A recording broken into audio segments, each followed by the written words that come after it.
제가 기분을 하지 않았습니다. 이성민 박사님 오시기 전에 제가 소리를 준비했습니다.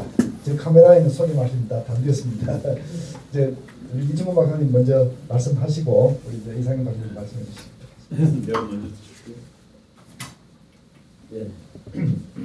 제가 원래 제일 뒤에 해야지 맞는 그런 준비를 한 것 같은데 지금 그 사드 문제를 군사적이라든가 이런 측면에서는 뭐 중국이 너무나도 터무니가 없기 때문에 그 앞에서 말씀을 잘해주셨기 때문에 제가 그런 말씀은 드리지 않겠습니다.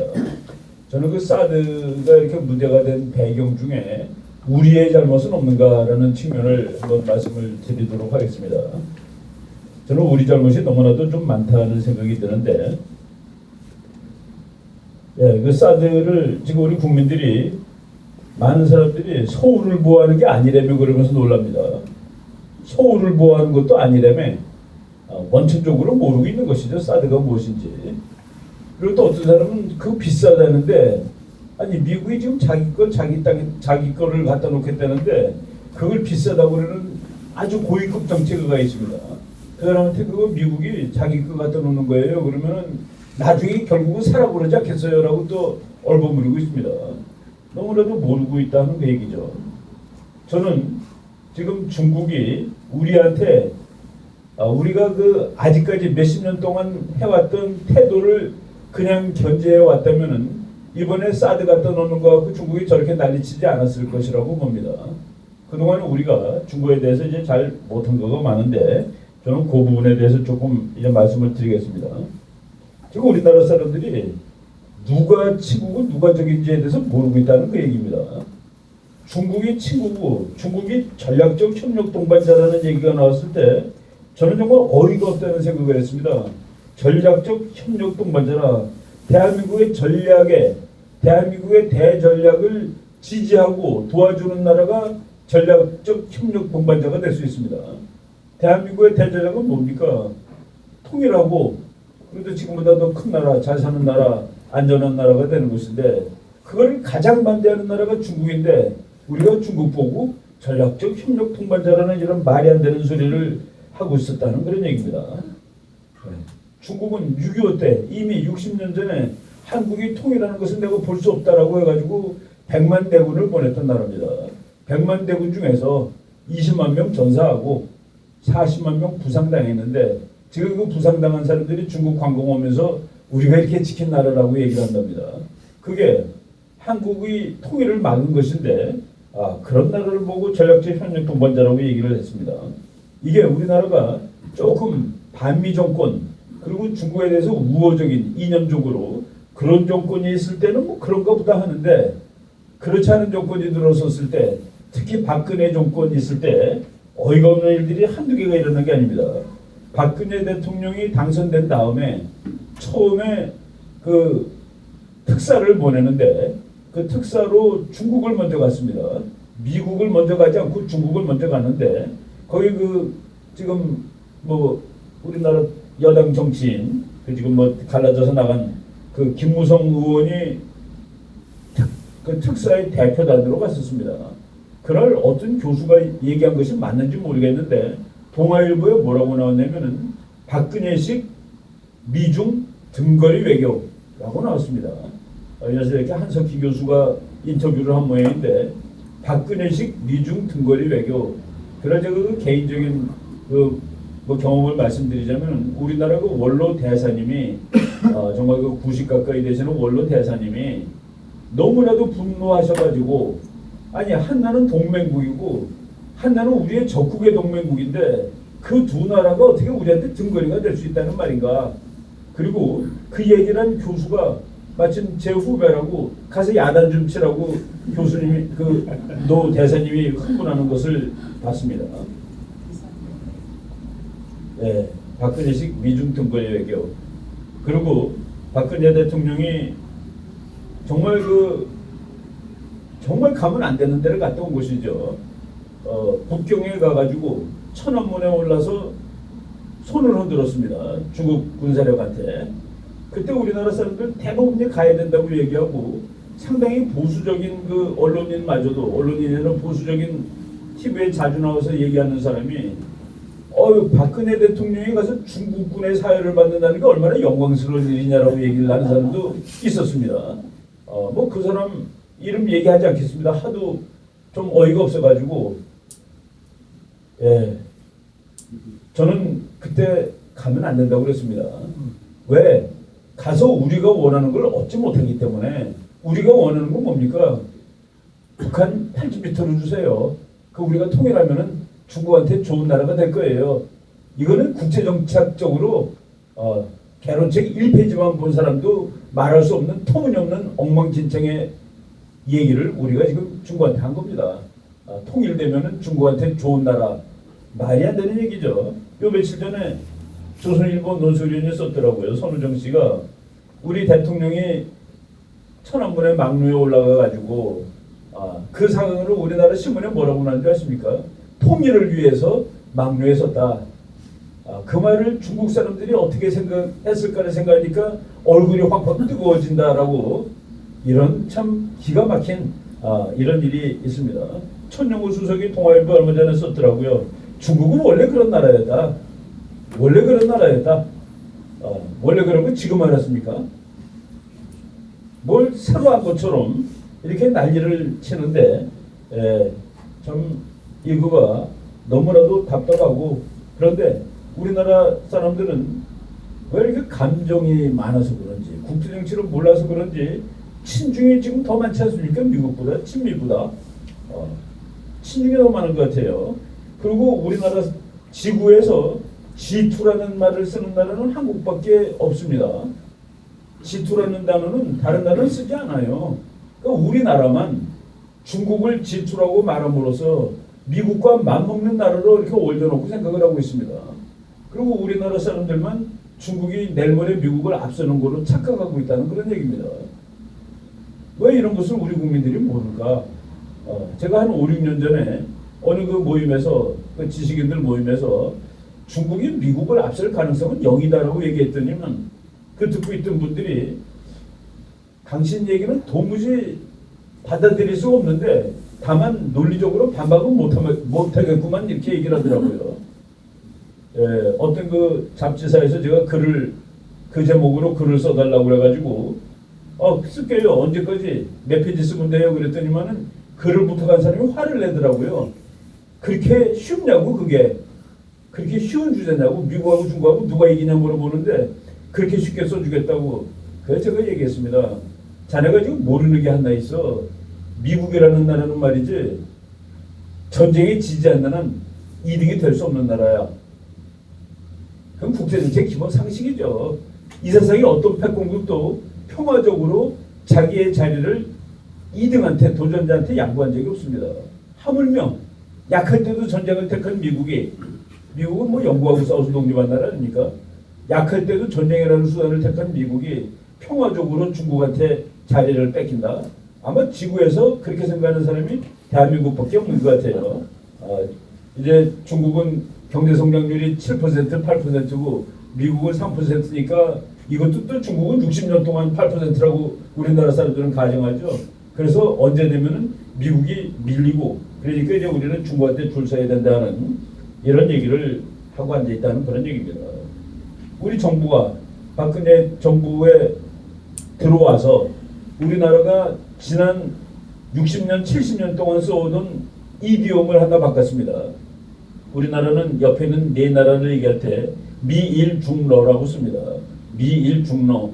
이게 왜 이렇게 썼는지 그 기원을 찾아볼 수 없지만은 미일중러라고 지난 60년을 써왔는데 박근혜 대통령 된 다음에는 갑자기 이놈이 미중일러로 바뀌더라는 그런 얘기입니다. 미중일러. 이거 다시 바꾸려면 아마 중국한테 죽어라 얻어 터질 겁니다. 미중일러 그냥 썼으면 중국이 뭐라고 그러겠습니까?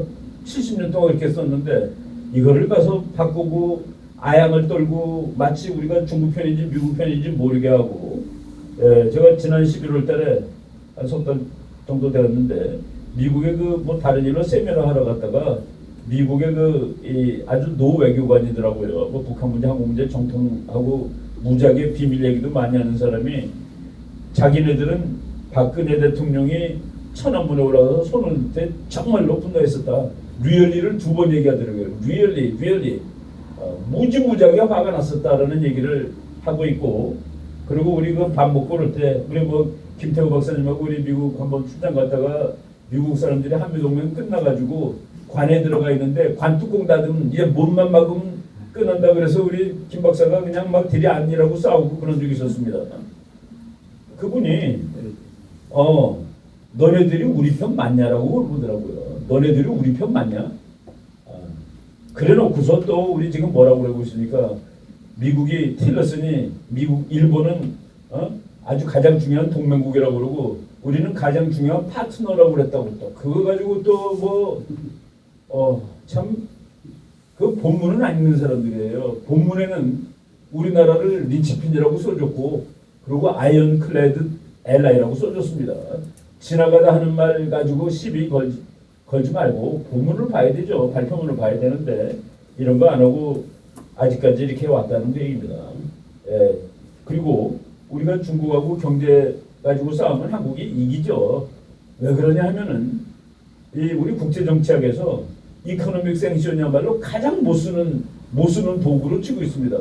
왜냐하면은 그건 자기 국민도 아파야 됩니다. 아니 중국 사람들이 이영애 돈 벌라고 그 대장금 봐줬습니까? 중국 사람들이 한국 돈 벌라고 서울에 놀러 옵니까? 중국 사람들이 롯데 돈 벌라고 롯데마트 가서 물건 삽니까? 말이 안 되는 얘기죠. 중국이 아픈 겁니다. 중국 사람들이 아픈 것이고 독재 국가니까 그걸 할 수 있는데 지금 중국이 이 이코노믹 생션을 해가지고 성공한 사례가 단 한 건도 없습니다. 단 한 건도. 중국은 별걸 가지고 다 하는데 자기 나라 국민 노벨 평화상 줬다고 노르웨이를 제재한 나라입니다. 노르웨이에서 노벨 평화상을 그 류샤보한테 줬다고 그래서 연어를 수입을 하다가 연어 수입을 금지시켜가지고 그런데 그럼 그 나라가 연어 수입 금지시켜가지고 노벨상을 안 줬냐? 아니죠. 그럼 가족이라도 와서 받아가라 그랬더니 가족도 안 된다고 그러니까 노르웨이가 빈 책상에다가 류샤보라는 이름 써놓고 거기다 상을 줬습니다. 예. 그리고 뭐 영국 수상이 그 달라이라마 불렀다고 영국한테 난리치고 또 프랑스한테 난리치고 일본한테도 난리치고 그렇지만은 단 한 번도 성공한 게 없었다는 얘기인데 국민소득이 한국이 중국보다 거의 4배쯤 됩니다. 3배 반쯤 되죠. 우리가 한 2만 7, 8천 불 되고 중국이 7천 불이니까 아니 어떻게 가난한 나라가 잘 사는 나라를 경제 제재를 합니까? 그리고 경제 제재라는 것은 국민들이 일단 그 손해를 보는 것인데 이거는 이제 말도 안 되고 마지막으로 제가 그냥 뭐 한마디 하겠습니다. 사드 문제는 그냥 영어로 하면은 non-negotiable 이거는 협상하는 문제가 아닙니다. 그리고 confidential 또는 secret 이건 비밀의 문제입니다. 비밀.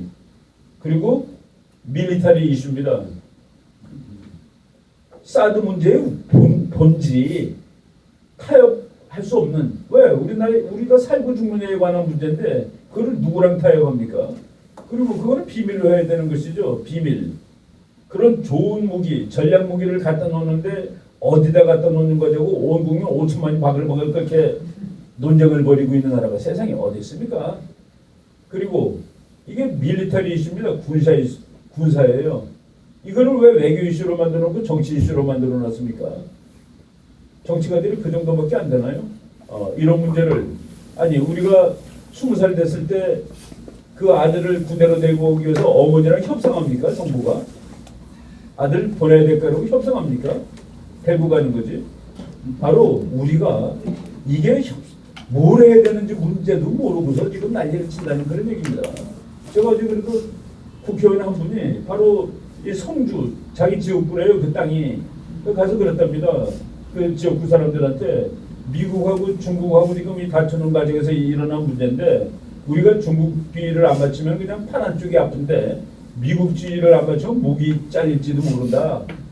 그러니까 둘중에 그 좀 덜 그렇게 얘기를 했다고 얘기를 하면서 자기가 그 뭐 장관들 뭐 국회의원들 이렇게 했는데 청와대 가서 그랬대요.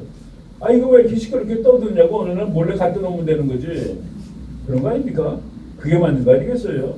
나는 그렇게 그 말씀하시는 국회의원이 그래서 있어서 다행이라는 생각을 했습니다.